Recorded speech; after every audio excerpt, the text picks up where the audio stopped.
Marcus Chen stood in the back of the crowded auction hall, his hands shoved deep into the pockets of his worn jacket. The government auctioneer droned on about property values and legal disclaimers, but Marcus barely listened. He had come here with hope in his heart, and exactly $47 in his bank account. After paying for parking and a terrible coffee, he was down to $4 and some change. Around him, wealthy investors and corporate representatives tapped on their holographic displays, reviewing properties that would cost millions. New Detroit had changed so much since the aliens arrived 15 years ago. The skyline now featured towers that twisted in impossible spirals, built with Galactic Federation technology. Hover vehicles hummed overhead, and occasionally, an alien delegate would walk past in their environmental suit or scaled skin or crystalline form. Marcus ran a small salvage business, picking through the ruins of old Earth technology that nobody wanted anymore. Most people had thrown away their old computers and vehicles and machines, eager to upgrade to the shiny new alien tech. But Marcus made a living finding buyers who appreciated vintage human engineering. It was not glamorous work, but it was honest. The auctioneer moved through the lots quickly. Property after property sold for huge amounts. Marcus watched his dream of owning real business space slip further away with each sale. Then the auctioneer reached Lot 47. Next item, Lot 47. Industrial Warehouse, Section 9, New Detroit Industrial Zone. Property is sold as is where is. The structure has significant damage, possible contamination, and is scheduled for demolition in 6 months if not claimed. Opening bid $100. The hall went silent. Nobody raised their hand. Marcus pulled up the property details on his old phone. The images showed a rusted nightmare of collapsed metal and broken concrete. The warehouse looked like it had been abandoned for a century. Structural reports flagged it as hazardous. Environmental scans showed nothing valuable. It was by every measure worthless. $50, the auctioneer said, lowering the price. Still nothing. $25, anyone? Marcus felt something in his gut. His grandmother had always told him to trust that feeling, that little voice that spoke without words. She had trusted it when she fled the coastal cities before the great floods. She had trusted it when she invested in the community that became New Detroit. Marcus had inherited many things from her, but this intuition was the most valuable. $10, the auctioneer called out, frustration creeping into his voice. Marcus raised his hand. $4. The entire hall turned to look at him. The auctioneer blinked in surprise. Sir, the current ask is $10. I have $4, Marcus said simply. That is my bid. A few people laughed. Someone muttered something about wasting everyone's time, but the auctioneer shrugged and glanced around the room one final time. Any other bids? No? Sold to bidder 247 for $4. Please see the clerk to complete your purchase. 20 minutes later, Marcus walked out of the auction hall holding a data chip with his property deed. He had exactly 37 cents left to his name, but he owned land. He owned a building. Even if it was a disaster, it was his disaster. His phone buzzed with a message. You bought something stupid again, didn't you? The text was from Craventhor. Marcus smiled and typed back. Want to see my new warehouse? I will meet you there. This should be entertaining. The industrial zone looked even worse in person than in the photos. Marcus stood outside the chain-link fence, staring at what he now owned. The warehouse was massive, easily 300 feet long and 100 feet wide. But the roof had collapsed in several places and rust covered every surface. Broken windows gaped like missing teeth.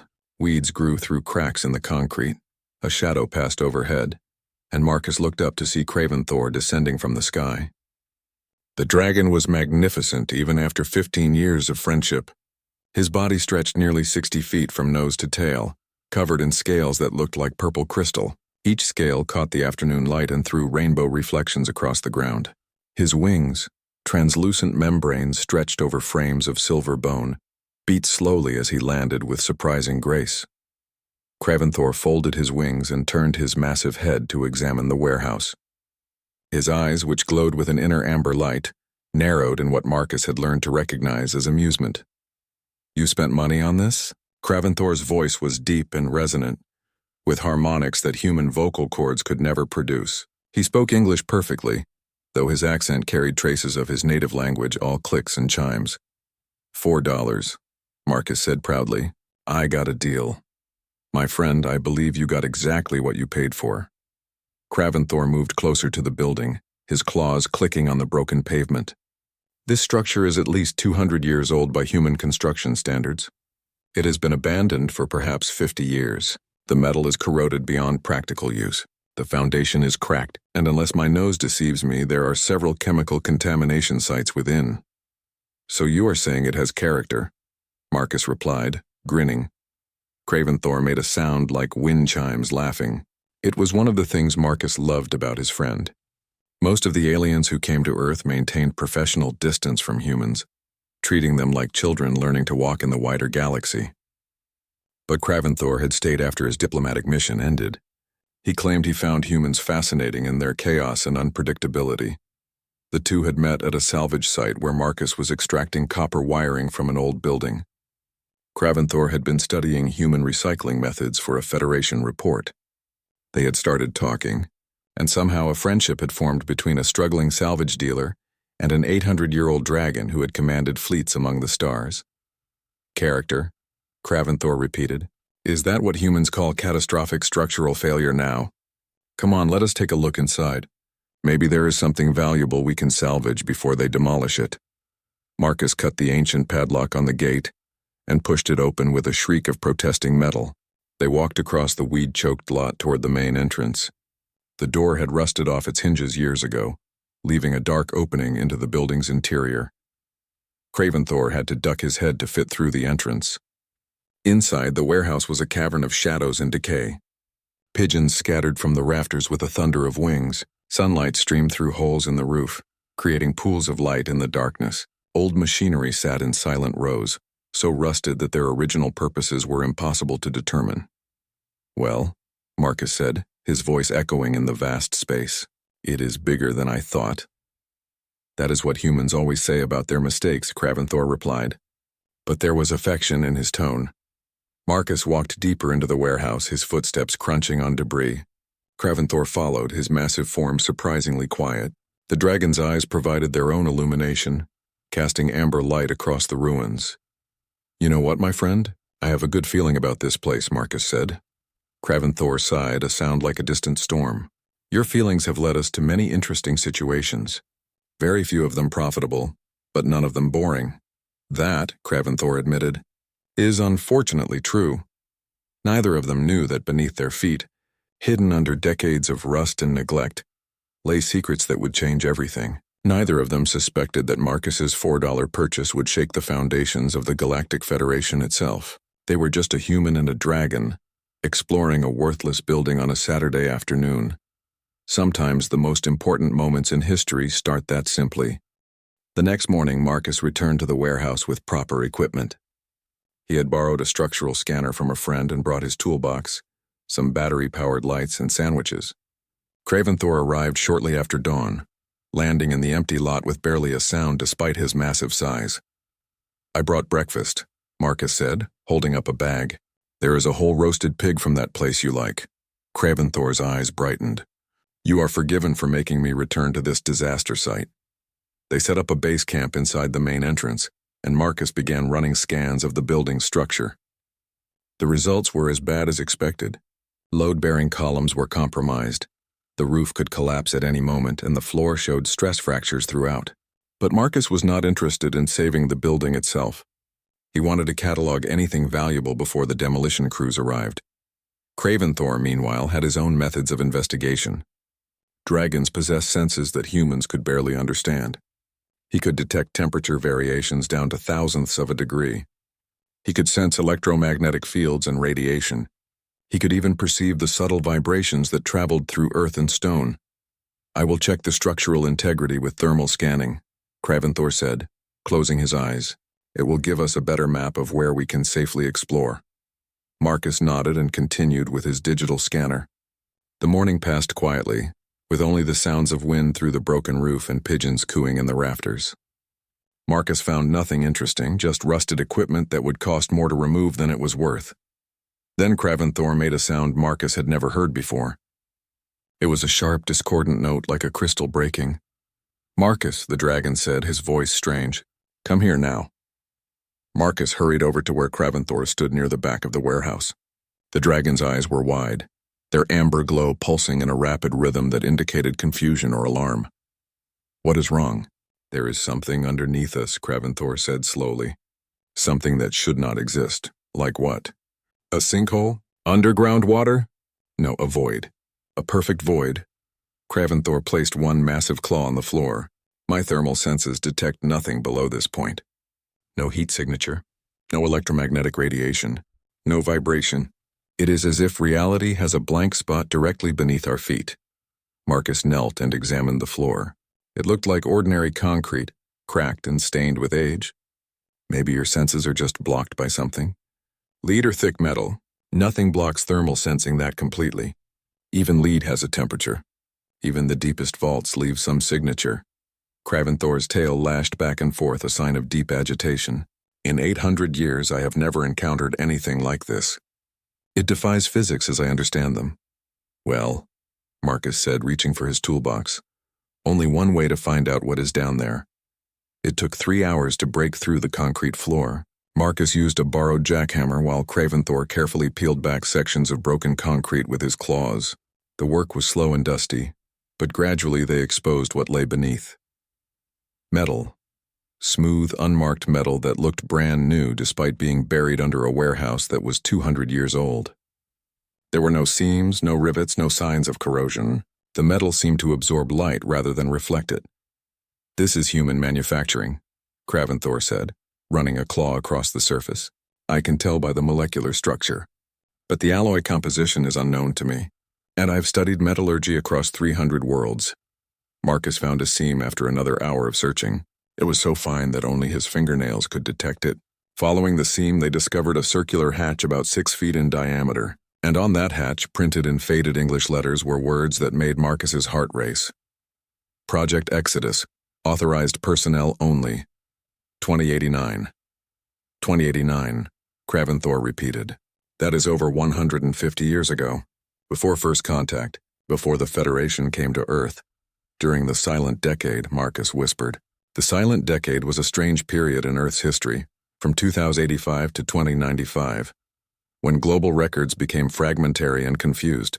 Historians blamed it on a series of cyber attacks and infrastructure failures, but nobody really knew what had happened during those years. Information from that time was just gone. The hatch had a mechanical lock, old-fashioned and simple. Marcus picked it in 5 minutes with basic tools. The hatch opened with a hiss of equalizing air pressure, revealing a ladder that descended into darkness. I will go first, Craventhor said. If there is danger, my scales provide better protection. You will not fit down that ladder, Marcus pointed out. Craventhor looked at the narrow shaft and made an annoyed sound. I hate when human architecture fails to account for proper sizes. Very well, I will wait here. Take a communicator and stay in constant contact. Marcus clipped a radio to his belt and started climbing down. The ladder was made of the same strange metal as the hatch, smooth and cold under his hands. He descended for what felt like 100 feet, far deeper than any basement should be. His feet touched solid ground. Marcus pulled out his flashlight and turned it on. The beam revealed wonders.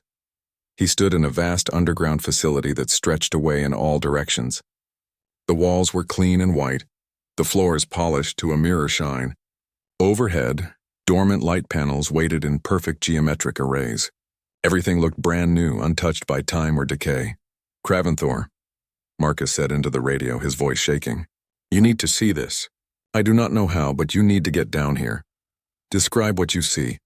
I see the future, or the past. I am not sure which. Marcus walked forward into the facility, his footsteps echoing. I see a place that is not supposed to exist. It took 30 minutes for Craventhor to find another entrance, a cargo lift shaft large enough for his bulk. When the dragon finally joined Marcus in the underground facility, even his ancient composure cracked. The facility was enormous. Massive fabrication bays held equipment that neither human nor dragon could immediately identify. Quantum computing arrays lined entire walls, their processing cores dark but undamaged. Workstations sat ready for operators who had abandoned them over a century ago. And in the central bay, resting on a launch platform, was a ship. It was sleek and predatory, about 200 feet long, with lines that suggested both human and alien design principles. But it was clearly human-made. Every label, every interface panel, Every warning sign was in English and Chinese and Arabic. The ship's designation was printed on its hull in bold letters, Prometheus 7. This should not exist, Craventhor said flatly. Humans did not have spacecraft capability before first contact. That is documented fact. The Federation brought you jump drive technology in 2232. Apparently, someone forgot to tell these humans, Marcus replied. He approached a nearby workstation and touched the interface. To his surprise, it activated immediately, screens flickering to life with startup sequences. Backup power sources had kept the facility in perfect preservation for over 150 years. Data began scrolling across the screens. Design schematics, test results, mission logs. The sheer volume of information was overwhelming. Craventhor moved to another terminal, his claws manipulating the human-sized controls with surprising delicacy. His eyes moved rapidly as he read, and with each passing minute his expression grew more troubled. Marcus, the dragon said quietly, these engine specifications, they exceed current Federation standard drives in efficiency by 40%. That is good, right? No, that is impossible. The Galactic Federation has been refining jump drive technology for 12,000 years. Humans were supposed to be primitive when we arrived. You had barely reached your own moon with chemical rockets. Marcus opened another file. It contained meeting notes from something called the Exodus Initiative. He read aloud, his voice echoing in the vast chamber. The signals are confirmed. Artificial in origin. Approaching from galactic north at sublight speeds. Estimated arrival in 40 to 60 years. We cannot assume peaceful intent. Project Exodus will construct an escape fleet capable of transporting 10,000 humans to designated safe zones beyond the galactic rim. All participating nations have agreed to absolute secrecy. Craventhor was silent for a long moment. Then he said, humans detected us before we detected you, or detected someone. And you built all of this in preparation. Not just built it, Marcus said, opening more files. They finished it. Look at this. Fleet status report from 2094. 12 ships completed. 30,000 humans in suspended animation. Ready for evacuation. They were prepared to run. Then why did they not run? Why was this place sealed and forgotten? Marcus found the final log entry. It was dated March 15th, 2095. The message was brief and encrypted, but the facility's systems unlocked it automatically when Marcus entered his biometric data. Apparently, any human genetic signature was authorized to access the records. The message read, Signals confirmed as Galactic Federation Diplomatic Fleet. First contact protocols engaged. Exodus Initiative suspended pending evaluation of peaceful intent. All records to be classified level black pending government review. Facility to be sealed. God help us if we made the wrong choice. The two friends stood in silence, surrounded by humanity's secret triumph. A triumph that had been deliberately buried and forgotten. Marcus felt a chill run down his spine that had nothing to do with the temperature. For 3 days, Marcus and Craventhor lived in the underground facility, sleeping in shifts and surviving on delivered food. They told no one what they had found. The facility's systems were still active, powered by fusion reactors that had run without maintenance for over a century. Human engineering at its finest, the data cores held everything. Marcus had imagined it would take months to decrypt the files, but the facility's designers had anticipated that future humans might need access. Every file opened willingly for Marcus's genetic signature, welcoming him home to secrets buried before his grandfather was born. Craventhor proved invaluable. His 800 years of experience with galactic technology gave him context that Marcus lacked. When Marcus found a schematic that confused him, Craventhor could identify its purpose and often its superiority to modern equivalents. The picture that emerged was extraordinary. In 2081, a radio telescope array in Chile detected artificial signals from deep space. The signals were not directed at Earth, which made them more terrifying. They were routine communications between vessels, encrypted but following patterns that screamed intelligent design. Someone was out there and they were coming. The world's governments had panicked quietly. They created the Exodus Initiative, pooling resources from 30 nations. The best scientists, the brightest engineers, the most creative minds were recruited to a project that officially did not exist. Their mission was simple and impossible: build a fleet that could save humanity from potential extinction. And they had succeeded beyond anyone's dreams. Marcus read interview transcripts from the scientists. They spoke about the freedom of working without public oversight, without budget committees, without bureaucracy. Give humans a clear problem and unlimited resources, and they would perform miracles. The jump drive technology they developed was revolutionary. Rather than copying alien principles they had never seen, human scientists had approached faster than light travel from pure theoretical physics. They had developed something genuinely new. "Look at this," Craventhor said, pointing to a technical document. They used quantum entanglement paired with controlled gravity wells. The Federation uses spatial folding, which is cruder and less efficient. This human design is elegant, beautiful even. But why is it better? Marcus asked. Because they were not constrained by tradition. The Federation has used the same basic jump drive for 8,000 years. We improve it incrementally, but the core principle never changes. These humans started fresh and found a better way. Marcus opened another file and found himself looking at weapon systems. He had assumed that the Exodus ships were designed for running away, but the truth was more complex. The ships bristled with defensive capabilities that made Craventhor suck in a sharp breath. These railgun arrays could punch through Federation battleship armor, the dragon said quietly. And these missile systems use warhead designs I have never encountered. Fractal detonation patterns that would bypass standard shields. We were building warships disguised as evacuation vessels, Marcus realized. No, you were building evacuation vessels that refused to be victims. There is a difference. The facility held 12 completed ships. Each one could carry 3,000 people in suspended animation, along with equipment and supplies to establish a new colony. The total evacuation capacity was 36,000 people. Not enough to save humanity, but enough to ensure the species survived. But it was the facility's final months of operation that revealed the real story. In late 2094, the approaching signals were finally identified. They came from the Galactic Federation's first contact fleet. The signals matched peaceful exploration patterns, not invasion protocols. Earth's governments faced a choice: continue hiding and preparing for the worst, or take a chance on peace. Marcus found the transcripts of those final debates. World leaders arguing in secured channels about trust and risk. Some wanted to maintain the Exodus initiative in secret, keeping it as insurance against betrayal.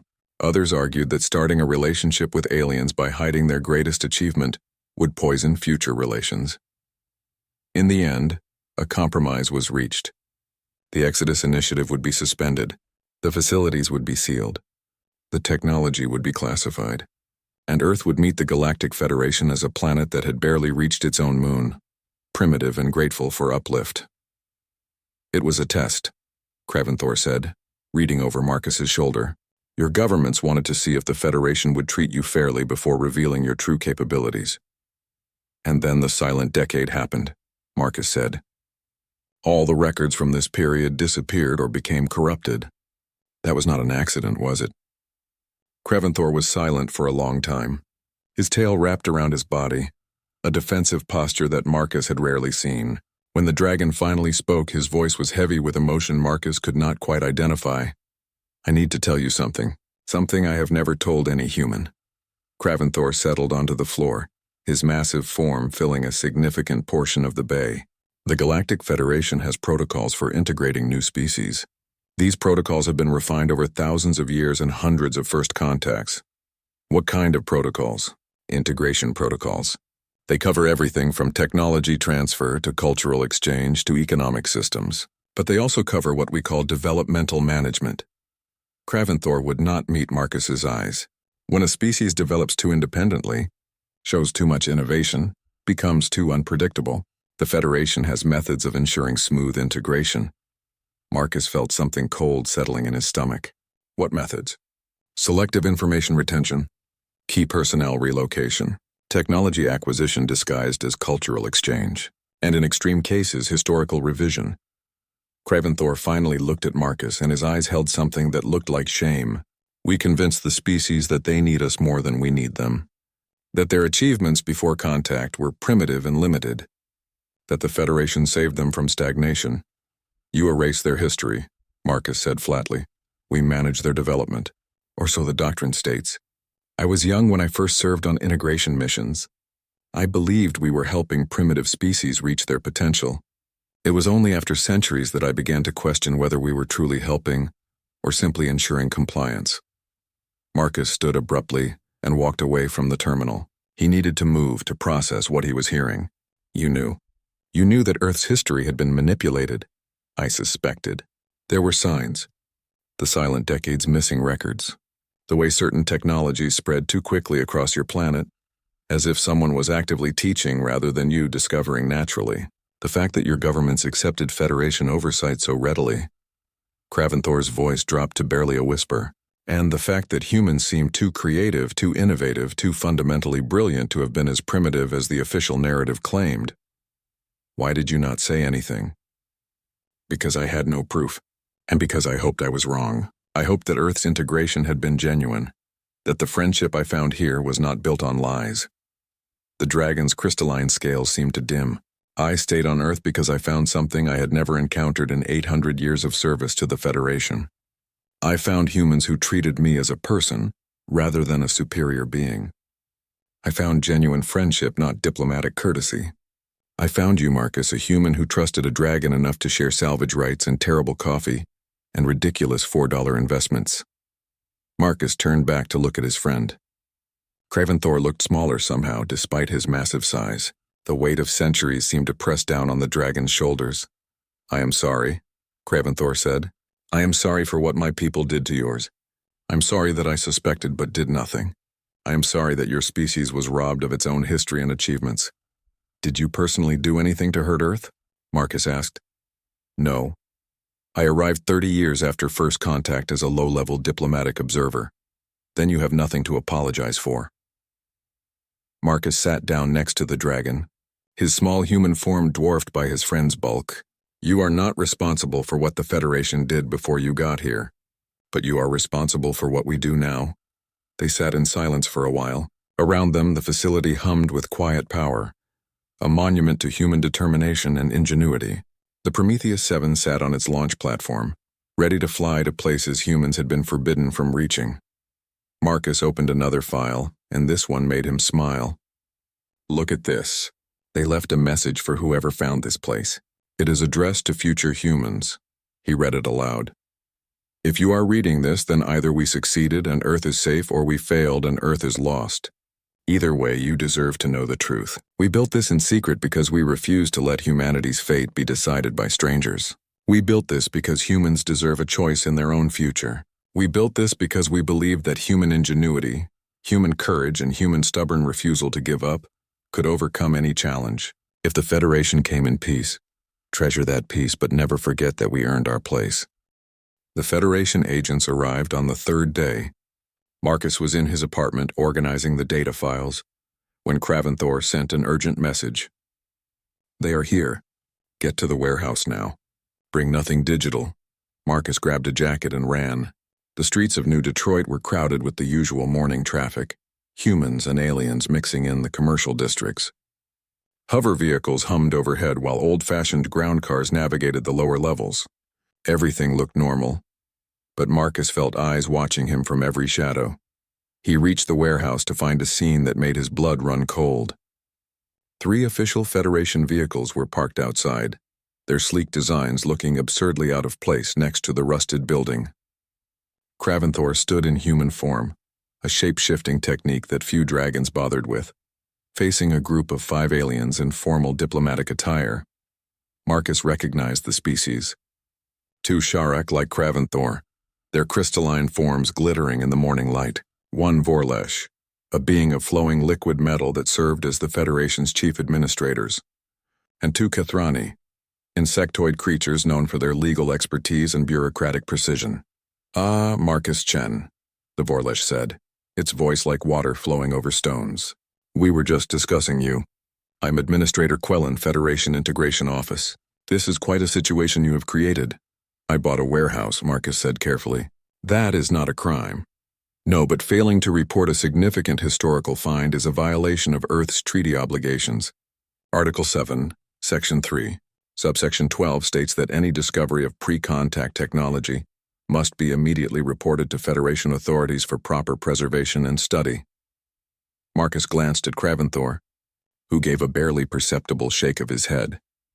The dragon had reverted to his natural form, towering over the Federation agents. His scales were slightly raised, a sign of tension that Marcus had learned to recognize. "I was planning to report it," Marcus lied. "I wanted to catalog the contents first, make sure I knew what I was reporting." "Of course," Administrator Quellen said smoothly, "and we appreciate your diligence. However, this facility contains sensitive materials that are beyond civilian security clearance.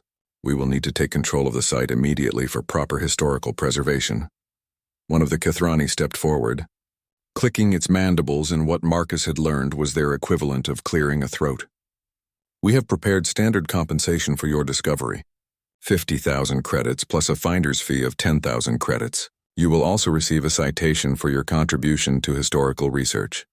60,000 credits was more money than Marcus had ever owned. It would let him expand his business, maybe even retire early. It was generous by any standard, but it was also a bribe, wrapped in bureaucratic language. "What happens to the facility after you take control?" Marcus asked. "It will be preserved as a museum to pre-contact human ingenuity. The technology will be studied to better understand Earth's developmental trajectory before Federation assistance." The Vorlesh's surface rippled in what might have been a smile. "Of course, certain sensitive materials will need to remain classified for security reasons." "Classified? Like the ships? Like the proof that humans developed faster than light travel before first contact?" The atmosphere changed instantly. The Federation agents became very still, and Marcus realized he had said something they had hoped he did not know. Administrator Quellen's tone remained pleasant, but there was steel underneath now. "Marcus Chen, you are accessing information that is classified under Integration Treaty protocols. I must advise you that continuing to discuss such matters without proper clearance constitutes a serious violation of Federation law." "Federation law on Earth," Marcus said. "But this is my property. Under human law, I own what is beneath it. Earth law is subordinate to Federation integration agreements," one of the Kathrani said, its voice sharp and precise. "You signed these agreements as a condition of receiving Federation technology and protection. Article 12 grants the Federation authority over all matters concerning pre-contact historical sites." "Convenient," Marcus said. "You write the treaties and they just happen to give you control over anything that might be inconvenient." Craventhor rumbled, a deep sound that vibrated through the ground. "Enough of this performance. Say what you really want." The second Sharak, a male with deep blue scales, focused on Craventhor. "Honored Craventhor, we had hoped you would understand the delicate nature of this situation. As a former commander in the Imperial Fleet, you know the importance of maintaining social order." "I know the importance of truth," Craventhor replied. "Truth is contextual. The technology in this facility could destabilize Earth's integration process. Humans are still adapting to galactic society. Revealing that they were more advanced than the official narrative suggests would create confusion, possibly resentment. It would undermine the trust that has been built between Earth and the Federation." "Trust built on lies," Marcus said. Administrator Quellen's surface rippled with what might have been annoyance. "Young human, you do not understand the complexity of managing interstellar civilization. The Federation has integrated thousands of species over millions of years. We have learned that gradual assimilation produces the best outcomes. Allowing new species to believe they are receiving help rather than admitting they were already capable creates social stability." "You are afraid," Craventhor said suddenly. "You are afraid of what humans might do if they knew the truth." "We are cautious," the blue-scaled Sharak corrected. "Humans are innovative but unpredictable. They make leaps of logic that take other species centuries to achieve. They take risks that sensible beings would never consider. They need guidance. They need freedom," Craventhor countered. "Freedom to succeed or fail on their own terms." The Vorlesh flowed closer to Craventhor. "Honored Dragon, you have spent too long on this world. You have become attached to these humans. That is understandable, even admirable. But you must see the larger picture. If word of this facility spreads, if humans learn they were deliberately held back, there will be protests, possibly violence. Earth's government will be destabilized. The integration process will collapse." "Is that what you want?" Craventhor was silent for a long moment. Marcus watched his friend, seeing the struggle playing out behind those ancient eyes. 800 years of service to the Federation, against 15 years of friendship with humanity. Duty against conscience. Order against justice. Then Kraventhor spoke, and his voice was calm and final. I want truth. I want humans to know their own history, and I will stand with my friend to ensure they get it. The Federation agents reacted with shock. The blue-scaled Sharak actually took a step back. You cannot be serious. Kraventhor, you are a noble of the Sharak Imperium. You commanded fleets in the Rim Wars. You have 800 years of honorable service. You would throw all of that away for a primitive species you have known for barely a decade? 15 years, Kraventhor corrected. And humans are not primitive. That is the lie we have been telling to make ourselves feel superior. The truth is that humans are brilliant, creative, and capable of extraordinary things when given the chance. They developed jump drive technology independently. They built ships that exceed our current designs. They did this while we were still traveling to their planet, using only their own ingenuity and determination. This is not about capability, Administrator Quellen said, its voice hard now. This is about order, about maintaining the systems that have kept the galaxy stable for millions of years. You are choosing chaos. I am choosing honesty, Kraventhor said. The Federation agents exchanged glances in a moment of silent communication. Then Administrator Quellen spoke again, and all pretense of friendliness was gone. Very well, Marcus Chen. You are hereby ordered to surrender this property to Federation authority under Article 7 of the Integration Treaty. You have 24 hours to comply. If you refuse, you will be charged with treaty violations and face sanctions, including asset seizure and possible imprisonment. And what about me? Kraventhor asked softly. The blue-scaled Sharak looked pained. Kraventhor, please reconsider. If you persist in this course, you will force us to take official action. Your Federation citizenship will be revoked. Your noble status in the Imperium will be stripped. You will lose everything you have built over 8 centuries. Will I lose my honor? Kraventhor asked. Will I lose my self-respect? Will I lose the ability to look at myself and know I did the right thing? Honor does not feed you.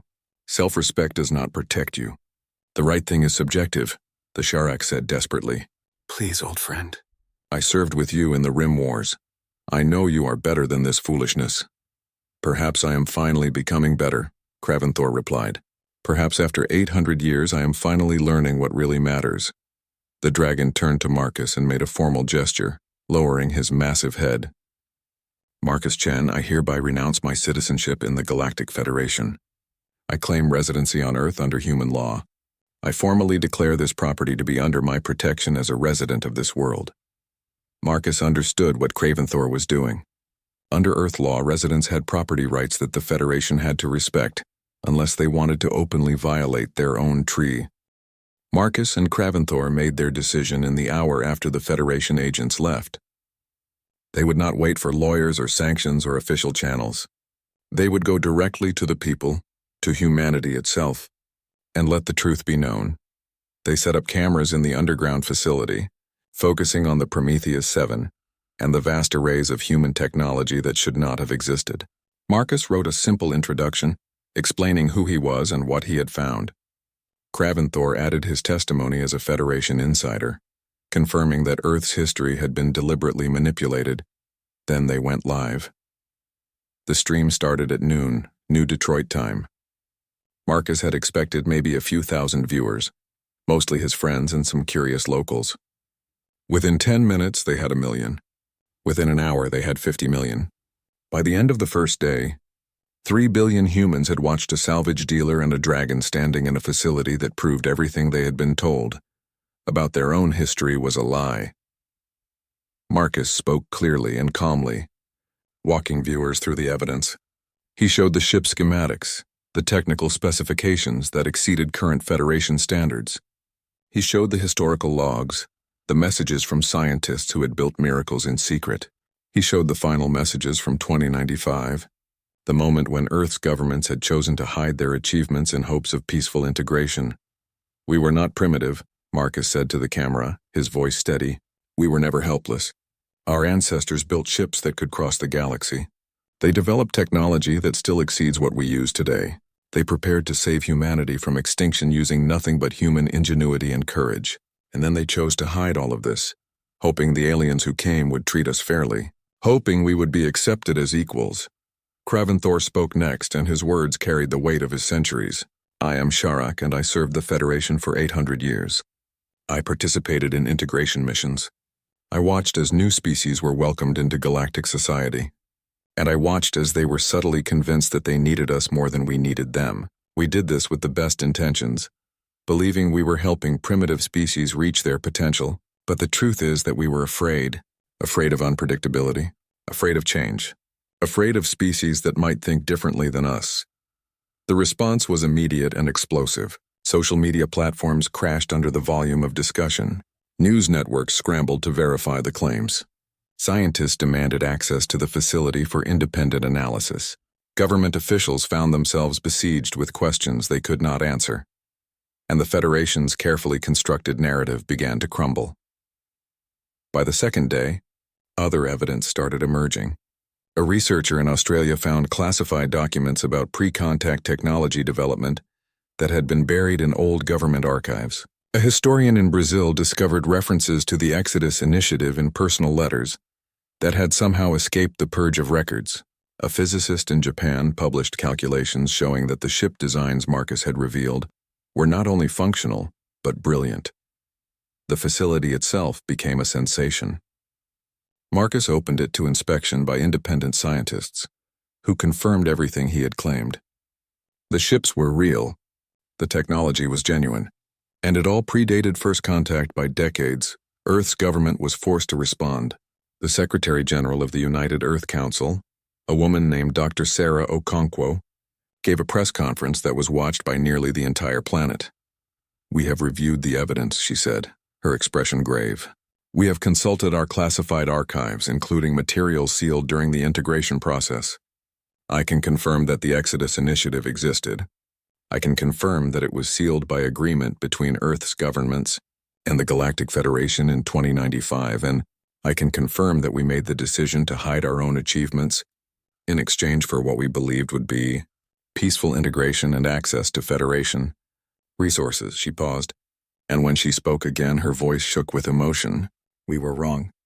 We betrayed our own people by hiding the truth. We allowed humanity to believe it was primitive, that it needed alien help to reach the stars.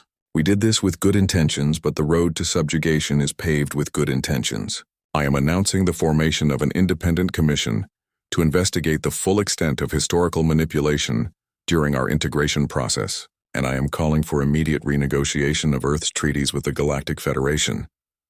The Federation's response was swift and harsh.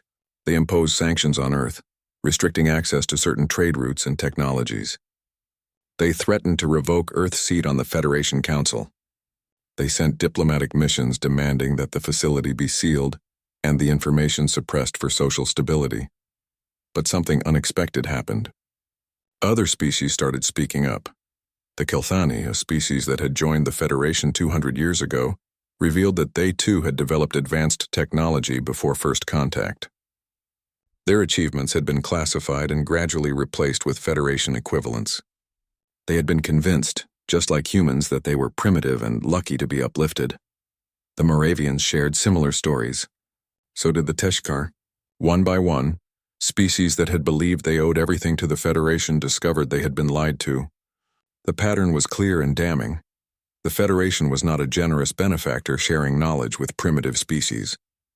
It was a conservative empire that suppressed innovation to maintain its own dominance. Marcus watched the galaxy change from his $4 warehouse. News feeds from hundreds of worlds showed protests and demonstrations. Younger generations of aliens, inspired by humanity's defiance, demanded truth from their own governments. Reform movements sprang up across Federation space, and through it all, Marcus and Kraventhor became symbols. A human and a dragon, unlikely friends who had chosen truth over comfort, who had risked everything to expose lies that had lasted for generations. The Federation Council fractured.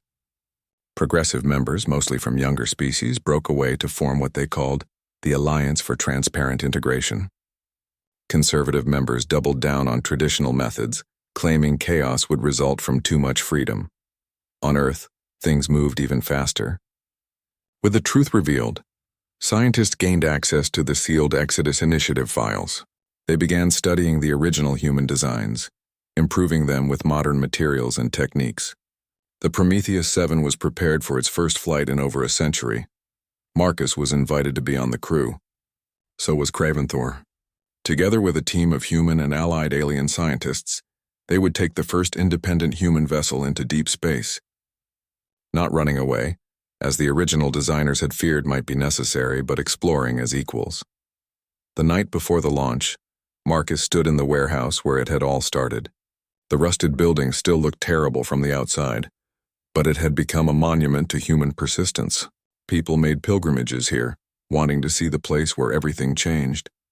Craventhor found him there, standing in the darkness and looking up at the stars through the holes in the roof. "Nervous about tomorrow?"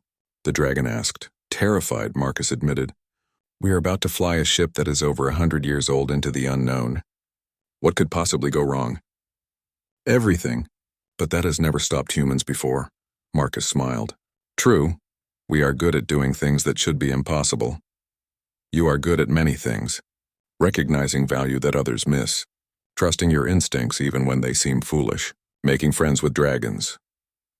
Craventhor settled beside Marcus, his massive form somehow comfortable in the cramped space. "Tell me, do you regret spending $4 on this warehouse?" "Best investment I ever made," Marcus said. "I got a building, a revolutionary discovery, and helped change the galaxy. That is a pretty good return. You forgot the most important part." "What is that?"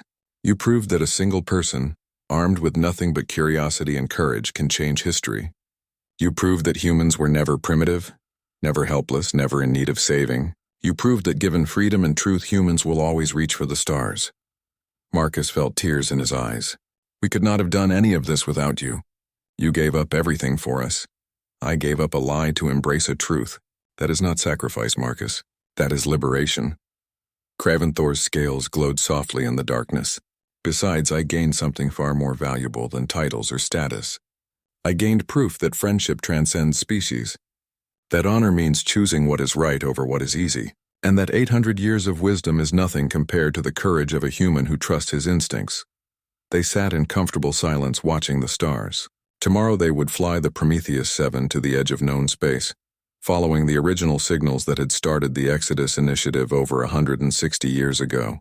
They would find out what was out there, what had scared humanity into preparing for evacuation. But tonight they were just a human and a dragon, friends who had changed the galaxy by refusing to accept comfortable lies. Thank you for watching, and comment for next part.